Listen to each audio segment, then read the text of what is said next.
Alright, we got both pieces cut out. We got top and bottom. Not a bad time to fit.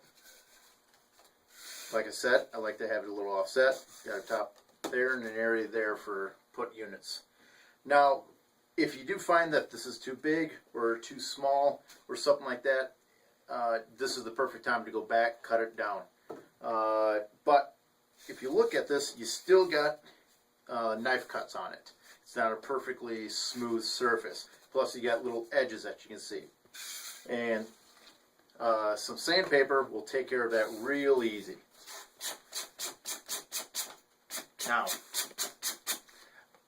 this is fine. I don't like to do this. I like to use power tools. Now, when you're using power tools, as said before, make sure you wear safety glasses. But with this, there's another little precaution that you have to worry about. When you're sanding, a lot of these fine particles get in the air and you'll start breathing it and you'll start coughing it up for the next day or two. It sucks. I know. So, I'm going to wear a mask.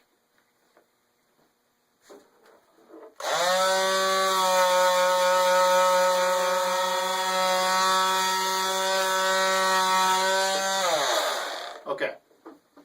I'm stopping halfway through here because, hoping you can see this, that this side is all sanded. It's nice and smooth. It's nice and rounded. Over here you still got edges to it. That's why we are sanding it, to make it look nicer. Alright. So we've sanded all our pieces nice and smooth. And again, want a dry fit because you never know, this does cut away some styrofoam. What we're going to work on next is we're going to put a base on this. Now this is MDF board.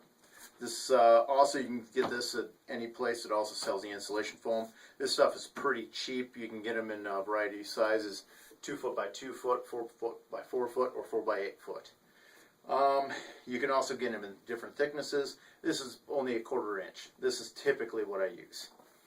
Now I'm going to put this down here and get a Sharpie marker, and I'm going to go, I'm not going right up against it. I want a little leeway. I want about a 1/2 inch is what I find to be best.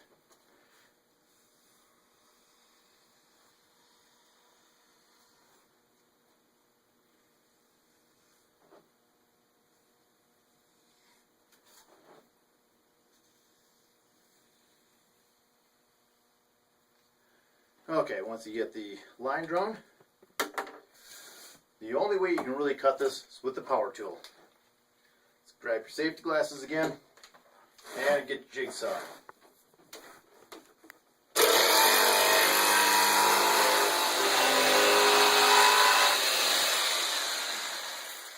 Okay, put that aside. Let's face this in here.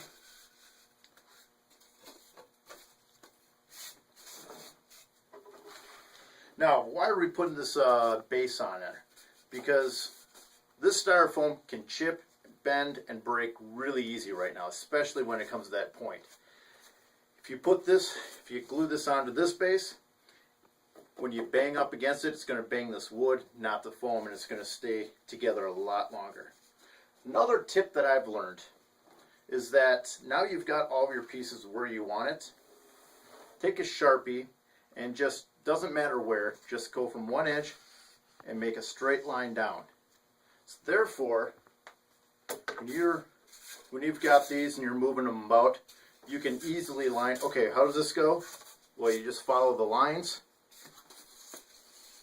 and you put them together. It's real simple.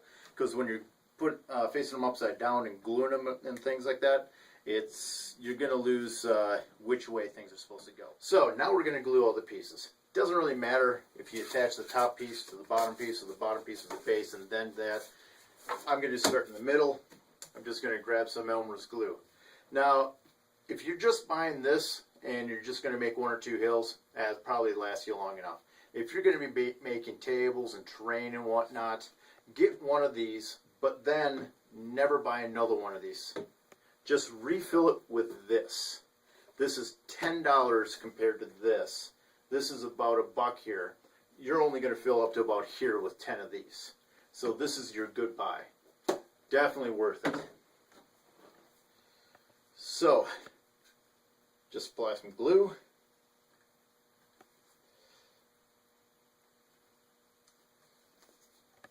Then I've got, this is just water, and this is a disposable brush. And I just have it soaking in here. I wanted a little bit of water because it's going to smooth out the Elmer's glue a little bit. And why am I not just going like this? I want a nice even coat everywhere. Because if you just put it in spaces, especially not if you don't have it up against the edge of the hill, it's going to show a crack. It's not going to look right. You've got more work to do later.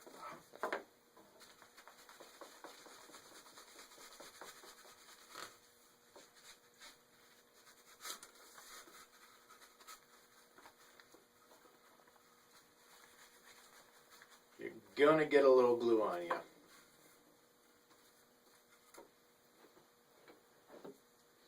The other thing that this does is that you put the brush with the glue on it right in the water. It's not going to dry up on you, and you're going to be able to use it in a little bit.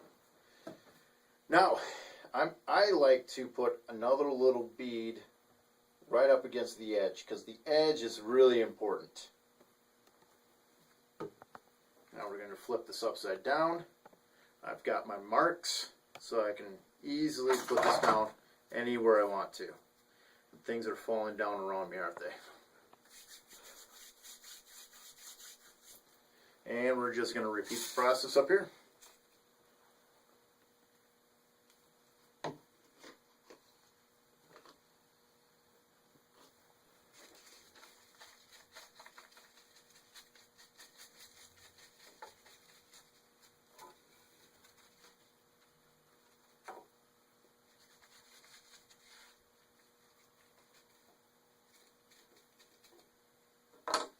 And again, nice little bead on the edge.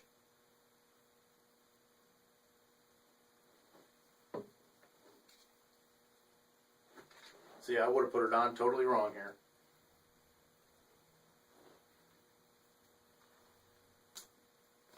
Oop.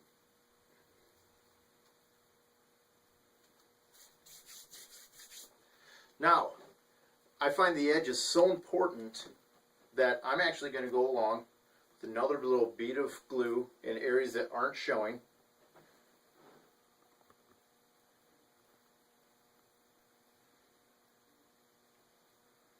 And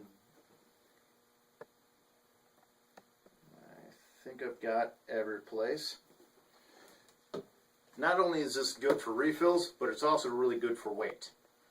I'm going to put that right down in the middle. Then I'm going to take my finger, just go around the edge, and smooth everything out. It's kind of like caulking bead, but a little bit cheaper.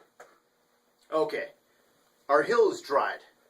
No, don't look at that one. That's not the one I just worked on. This is the one we worked on, and it's all dried. As you can see on the edges here, the glue has dried. It's really important when you dry, you got to put some pressure down, because otherwise that glue's just going to suck underneath and you're going to have a nice gap in there. You don't want a gap. You're going to have to go back in with some sort of putty or something, and it's just not going to look good. You got to fix that. What I'm going to do now is I'm going to sand this. So, pretty simple. Get some more glue, and instead of gluing the bottom part, we're gluing all the top part of this now.